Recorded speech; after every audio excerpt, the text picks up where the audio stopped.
जय जिजाऊ, जय शिवराय, जय शंभूराजे. गड किल्ले संवर्धन प्रतिष्ठान महाराष्ट्र राज्य सादर करीत आहोत शिवसाम्राज्याचे दिनविशेष. 15 एप्रिल इसवी सन 1645. स्वराज्याची शपथ. लहानपणापासून माँसाहेब जिजाऊ साहेबांच्या तोंडून श्रीरामांच्या, धनुर्धारी अर्जुनाच्या, त्यांच्या पराक्रमाच्या गाथा ऐकत महाराज वयाच्या 15व्या वर्षात आले. महाराजांच्या जीवनातला हा अत्यंत महत्त्वपूर्ण असा काळ, मनात हिंदवी स्वराज्य स्थापनेचा संकल्प आकारास येण्याचा हा अनुकूल काळ होता.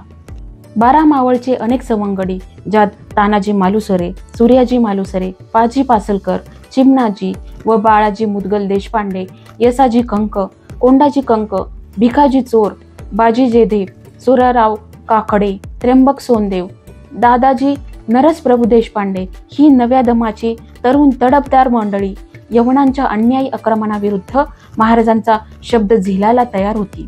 आणि हाच संकल्प महाराज आणि त्यांच्या सहकाऱ्यांनी, त्यांच्या सवंगड्यांनी शंभू महादेवाच्या साक्षीने रोहिडेश्वराच्या मंदिरात सोडला.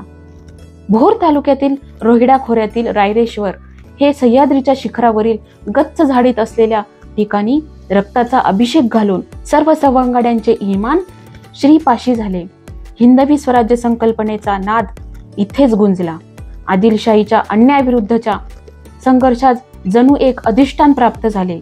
ही शपथक्रिया रायरेश्वराच्या मंदिरात शंभू महादेवाच्या साक्षीने करंगळी कापून मावळ्यांच्या बरोबर रक्ताचा अभिषेक करून स्वराज्य स्थापनेचा संकल्प सोडला गेला. 15 एप्रिल इसवी सन 1657. छत्रपती शिवाजी महाराज इंगळे घराण्यातील गुणवंताबाई साहेब यांच्याशी विवाह संपन्न. 15 एप्रिल इसवी सन 1673. पन्हाळा किल्ला मराठ्यांनी काबीज केल्याची बातमी विजापूर दरबारात धडकल्यानंतर तेथे खळबळ उडाली. सर्व सरदारांनी विचार करून आपला नामांकित सेनानी बहलोल खान याच्या नेतृत्वाखाली राजांवर सैन्य पाठविले. विजापूर दरबाराचा हा अफजल खान सारखा अतिशय बडा सरदार होता. त्याचे नाव अब्दुल करीम बहलोल खान. हा मूळचा अफगाणिस्तानातील जवान, जातीचा पठाण. तो विजापूर दरबारी आल्यावर त्याच दरबारने मिरज व पन्हाळा सुभ्याचा सुभेदार नेमले होते. खुद्द त्याच्या सुभ्यापैकी महाराजांनी पन्हाळा किल्ला घेतल्यामुळे तो चिडला होता. बहलोल खान विजापूरहून निघून तिकोट्यावरून उमराणीवर येऊन पोहोचला. त्यास रांगणा, अद्वानी, कार्नोल आदी ठिकाणाहून आणखी सैन्य येऊन मिळावे म्हणून विजापूर दरबारने हुकूम काढले. शिवाय त्याने मोगल सरदार दिलेर खान याच्याकडेही फौजेची मागणी केली.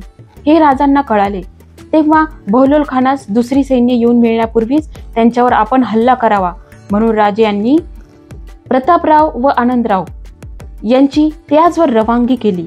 2च दिवसांत प्रतापराव उमराणीजवळ बहलोल खानाच्या तळाशी आले. उमराणीच्या तलावाचे पाणी बंद करण्याचे हुकूम दिले. पाणी बंद झाल्याचे समजल्यावर खानाच्या तोंडचे पाणी पळाले. तेव्हा खानाने युद्धास सुरुवात केली. 3 तास घनघोर युद्ध चालले. मुंडक्यांचा खच पडला. प्रतापरावास शरण जाण्याशिवाय खानाकडे दुसरा उपाय नव्हता. खानाने आपला वकील प्रतापरावाकडे पाठविला. शरणागती पत्करली आणि पुन्हा मराठ्यांच्या वाटेत जाणार नाही असे कबूल केल्यामुळे प्रतापरावाने त्यास जाऊ दिले. मराठ्यांपुढे मानाखाली घालून पठाणांनी सेना निघून गेली.